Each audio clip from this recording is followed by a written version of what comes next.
Today we're talking about Annihilation, the new map pack for Call of Duty Black Ops. We have 4 new multiplayer maps: Hangar 18, Silo, Drive-In, and Hazard, and a new zombies map called Shangri-La. Hangar 18 is based in the highly controversial Area 51, and it has a lot of Easter eggs that play up the conspiracy theory aspect. Hangar 18 is a medium-sized map. It has a pretty classic multiplayer gameplay structure. All the paths lead through and around the hangar. It kind of caters for all game types. You've got your close quarters going through the hangar. You've also got some sniper points as well. Strategically, you want to hold down the hangar. If you can work with your teammates to really control the 4 main flow points, then you're going to dominate the map.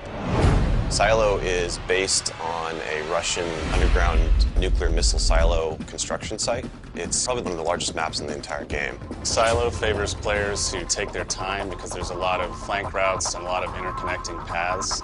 So players who are smart and use decoys and pay attention to the mini-map are going to be more successful. You can't really stick around in one place for too long because you're going to get shot from multiple angles. You really need to learn how to play the map, how the paths flow, and you need to stay on the move.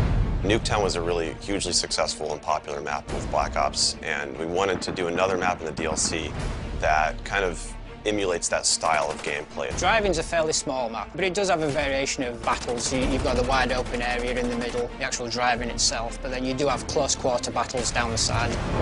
So Hazard was inspired by one of our World at War maps called Cliffside, but it's a complete reimagining of it. We've actually turned it into a golf course. It's a great level. Hazard is probably one of the only maps in the game that focuses almost exclusively on long-distance engagements, and the long-range snipers and LMG gunners and assault rifle guys are going to have an advantage. You're definitely going to want to avoid the fairway if you're not a sniper and stick to the edges of the map where there's some more intense choke points and medium-range engagements. The story in Shangri-La is shrouded in mystery. I love to leave it up to the fans to derive their own ideas from it and also discover the facts that we put in there. I hope they really get the sense that we've taken this to just a whole nother level with the new weapons, the new environment, the new ways of getting around the map and things like that. There's a lot of holding areas, escape hatches, and things that let you get out at the last minute, which is a contrast to Call of the Dead, where it was a very wide open map. This is a much tighter map. Don't hold out too long. If things look like they're getting rough, get out of there. It's time to go. With Annihilation, we had a goal that we really wanted to push the visuals in all the maps. Each map feels very unique from one another. They feel like the kind of maps that you just want to spend a lot of time in. Annihilation hits Xbox Live Marketplace on June 28th.